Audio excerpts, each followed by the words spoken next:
حضرت فضیل بن ایاز بہت بڑے بزرگ گزرے. جوانی کا زمانہ تھا تو ایک خاتون سے آشنائی ہو گئی، محبت کا ربط قائم ہو گیا. تو ظاہرہ جوانی مستانی ہوتی ہے اور جنون کا ایک شعبہ کہا گیا ہے جوانی کو، اور پھر دل میں اس طرح کے رجحان پیدا ہو جائیں تو پھر وہ جنون کئی گنا بڑھ جاتا ہے. تو اس کے ساتھ وقت طے کیا اور اس کے ملنے کے لیے بے تابی کے ساتھ ان گھڑیوں کا، ان لمحوں کا انتظار کرنے لگے. خیر جب وہ وقت آیا تو اس کے گھر کی طرف چلے اور اس کے گھر کی دیوار پھلانگنے لگے تھے کہ ساتھ والے مکان سے کسی قاری قرآن کی تلاوت کی آواز کانوں میں پڑی. اور وہ پڑھ کیا رہا تھا، الم یان للذین آمنوا ان تخشع قلوبهم لذکر اللہ وما نزل من الحق. کیا اہل ایمان پہ وہ وقت نہیں آیا کہ ان کے دل اللہ کے ذکر اور اللہ کی یاد، اس کی محبت میں تڑپ اٹھیں اور وہ خوف خدا میں مبتلا ہو، اور جو نازل ہوا قرآن، اس قرآن کی محبت میں اس کے دل میں خشیت پیدا ہو. بس یہ کانوں میں پڑنے کی دیر تھی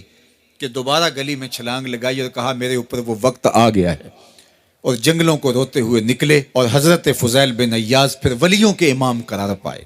اس آیت نے ان کی زندگی بدل دی. کسی کی 30 سال، کسی کی 40 برس، کسی کی 50 سال، کسی کی 60 سال زندگی یہاں موجود لوگوں میں سے کسی کی اس سے بھی زیادہ اور کسی کی کم.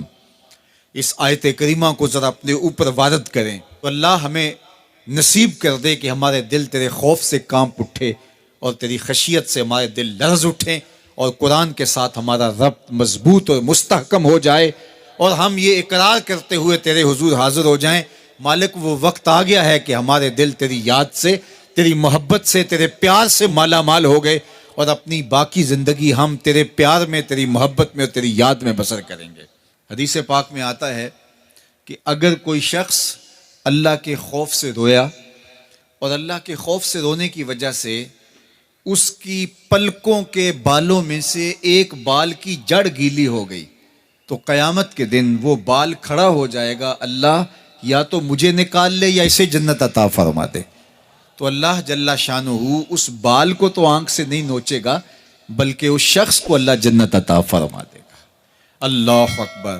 گناہ گار کی آنکھ کا پانی اللہ کے غصے کی آگ کو ٹھنڈا کر دیتا ہے. اس لیے ہمیں رونے کا کہا گیا، فَلْيَضْحَكُوا قَلِيلًا وَلْيَبْكُوا كَثِيرًا. اللہ اکبر. ارشاد فرمایا کہ تھوڑا ہنسا کرو، زیادہ رویا کرو. صحابہ کو ہنستے ہوئے دیکھا تو آقا کریم علیہ السلام نے فرمایا کہ تمہارے تک اللہ کی امان نہیں پہنچی اور تم ہنس رہے ہو. عرض کی حضور اس کا کفارہ؟ تو فرمایا اس کا کفارہ یہ ہے کہ جتنا ہنسے ہو اتنا ہی تمہیں رونا پڑے گا. میں اور آپ ذرا اپنی زندگی پر غور و تدبر کریں. ہماری زندگی میں ہنسنا زیادہ ہے یا رونا زیادہ ہے؟ سویر سے لے کر شام تک کہے زیادہ ہیں، ٹھٹھے زیادہ ہیں، مذاق زیادہ ہیں، لطیفے زیادہ ہیں، یا عبرتیں زیادہ ہیں؟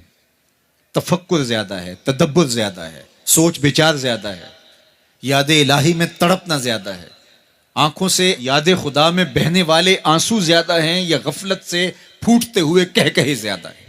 مجھے اور آپ کو اپنی زندگی کا ضرور محاسبہ کرنا چاہیے. ٹھٹھوں سے، مذاق سے ہماری مجلسیں بھرپور ہوتی ہیں. ہم دن میں جتنا ہنستے ہیں کیا اس کا 10واں حصہ بھی ہم تنہائی میں بیٹھ کے اللہ کی یاد میں روتے ہیں؟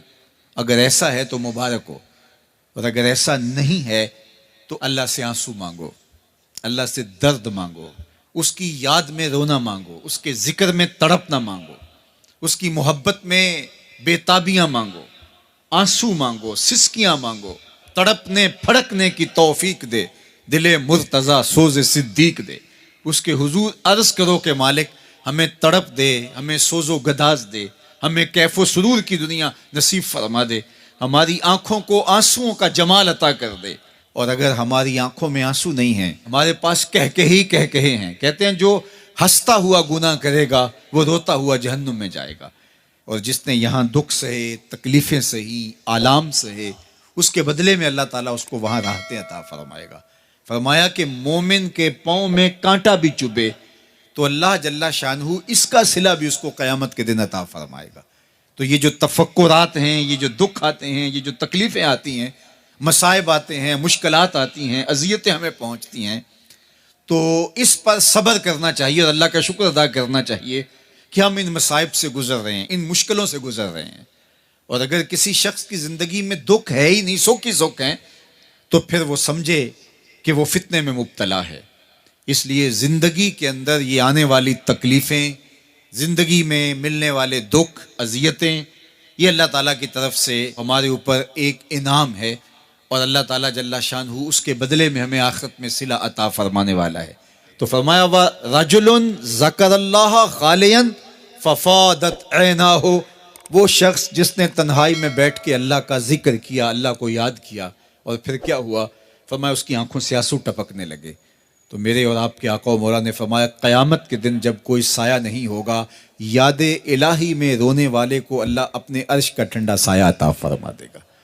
تو یہ رونا بہت بڑی دولت ہے، یہ بہت بڑی سعادت ہے۔